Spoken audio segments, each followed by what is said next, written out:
standing here with an old friend, Michael Moussourakis. So today, it's kind of special as we look out at New York City and we look up at a iconic brand and we ask the question, what is the next big thing in pharma? The next big thing in pharma. A couple of things come to mind. I think one of the first ones was actually an article in Pharma's Almanac very recently on 3D printing and how it relates into pharmaceuticals. So there was the article discussed poly pills, powders, the time-release pills, and enteric coatings. So that is definitely a big thing, and those present cleaning challenges, of course, that we work with customers on. But I think the next big thing in pharma is actually synthetic biotechnology.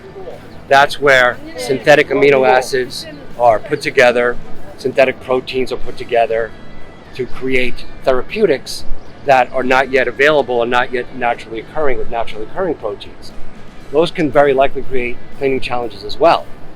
We can always say enzymes that are protein cleaning can work on them, but we don't know until they get here. Chemistry doesn't work on a blackboard. Chemistry works in real life. So we're keeping an eye on what that horizon is bringing towards us and working with our friends in the pharmaceutical community to understand what's going on next. So for our audience who don't know Alkanox, what would you say, Michael, are the differentiators that Alkanox produces for their customers in the cleaning space? So what differentiates Alkanox is that we are the critical cleaning experts. We produce only critical cleaning detergents without capital equipment or washers, so it allows us to focus on specifically getting implantable hips, stents, pharmaceutical equipment and devices residue free. That is our focus and that's our expertise, and allows us to get that done reliably each and every time for our customers. Can you explain to us the difference between critical cleaning and more standard cleaning? Critical cleaning is where the process or part or final product, its value is affected by how clean it is. So this boardwalk right now, within reason, the quality of our conversation right now is not affected by how clean it is. But if you contrast that with an implantable valve or the hip implant or a piece of pharmaceutical equipment, how clean that is, how clean the part of that process or that final part is, that's extremely related to the value of it. So when critical cleaning is necessary, that's when we come in. We have both been in the pharmaceutical industry for more than 25 years. How important is it to build a strategic partnership with Alkanox, not only from a relationship perspective, but understanding that next generation of products that you're developing? Working with our customers directly, building a trust, building an understanding, building a vision for what those pharmaceutical or medical device or what have you customers are doing helps us not just solve their cleaning problems now, but anticipate what their cleaning problems will be in the future.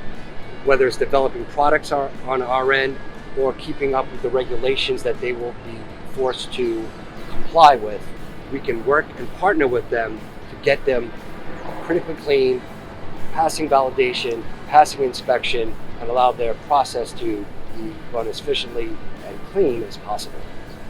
The pharmaceutical manufacturing space is changing. It's rapidly changing because the larger volume projects are reducing down.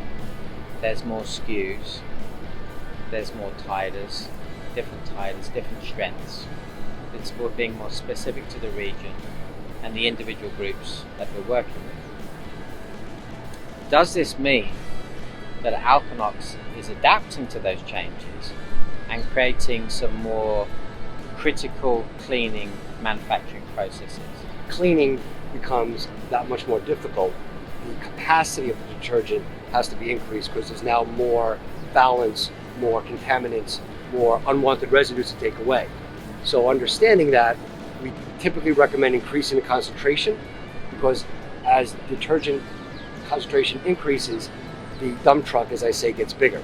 More stuff can be carried away.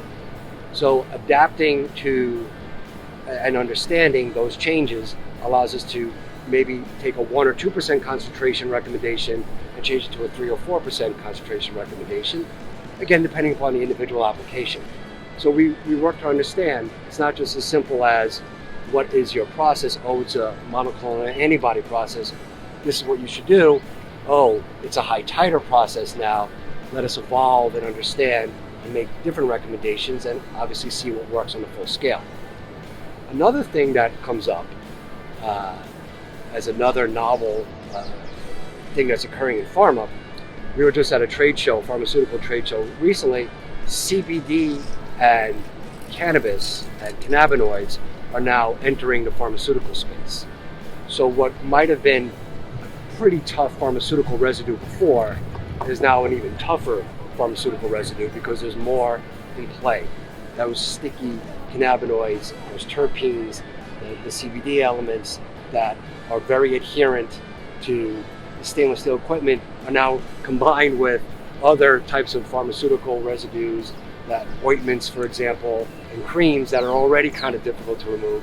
So you had a little bit of difficult and a lot of bit difficult, and you make, this is going to be pretty hard. So being able to work with customers, the strategy, the strategic relationships we discussed about earlier, that really helps to kind of get us on the right track and solve those critical cleaning challenges together with our customers. I know this is day one. You have many other days to go. Best of luck. Enjoy the trip. And thanks so much for having me.